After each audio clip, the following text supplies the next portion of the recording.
कविता क्रमांक 5. मला वाटते.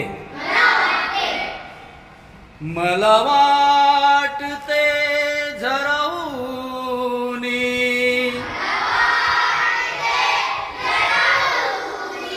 मला वाटते झरवूनी, तृषा हरावी वाट सरूंची,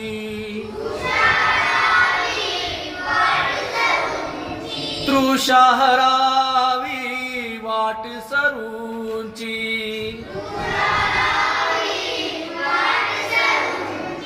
मला वाटते झरवूनी, तृषा हरावी वाट सरूंची, मला वाटते मेघहूनी,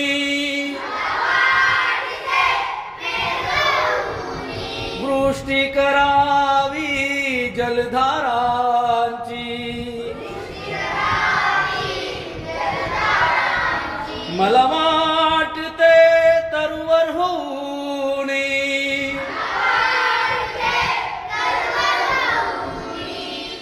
मला वाटते तरुवर होऊनी, फळे गोळ सगळ्यांना द्यावी, सदैव शीतल छाया धरूनी, सदैव शीतल छाया धरूनी, वाट सरूंची सोय करावी, मला वाटते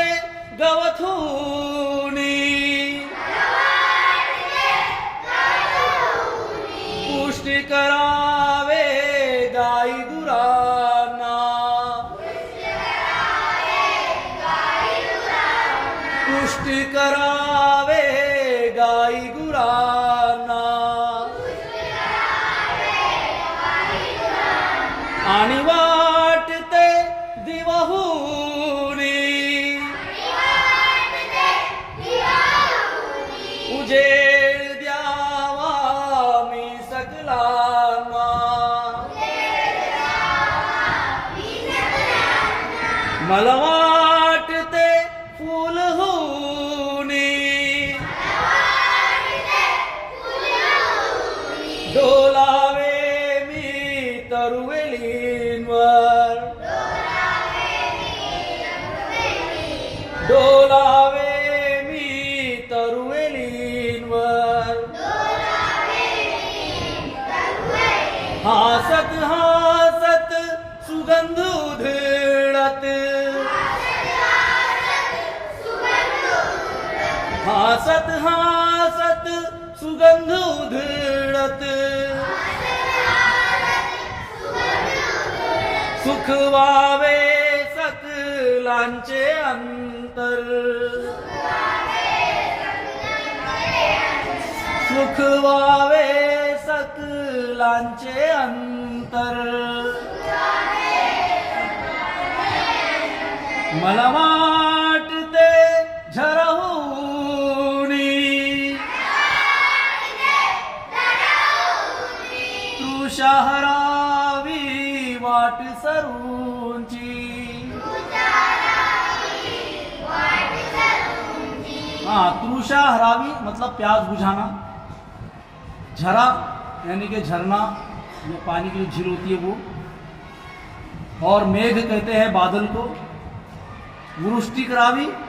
मतलब भर देना, जलधारा को, नदी नाले ये तमाम जो पानी के जरा है उनको जलधारा कहा जाता है। तो मला वाटते तरुवर होनी, और मुझे लगता है कि दरख्त बन जाऊं और फल वाला दरख्त बन जाऊं, और सभी को सगळ्यांना, सभी को मैं क्या दूं, फळे गोड सगळ्यांना द्यावी, मीठे फल सभी को दूं, है ना। सदैव शीतल छाया धरूनी, और हमेशा मैं अपने पास छांव को रखकर, है ना, छाया रखकर,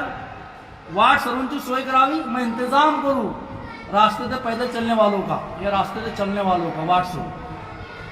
मला वाटते गवत होऊ नहीं, और मुझे कभी कभी ऐसा लगता है कि मैं घास बन जाऊं, और घास बन करके पुष्ट करावे गाय गुरांना, और गाय गोरों को जो मैं उनका पेट भरूं, आनी वाटते दिवा होऊ नहीं, और कभी कभी ऐसा लगता है कि मैं चराग बन जाऊं,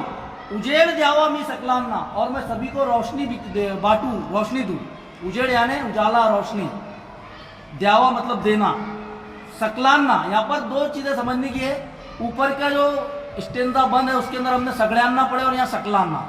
तो दोनों का भी एक ही मतलब होता, सकलाना मतलब सभी को, सगड़्यांना मतलब सभी को, ठीक है। ये सकलाना यहाँ पर इस कविता के अंदर 2 मरतबा इस्तेमाल हुआ लफ्ज, और सगड़्यांना 1 मरतबा इस्तेमाल हुआ, तीनों लफ्ज एक ही मतलब के हैं।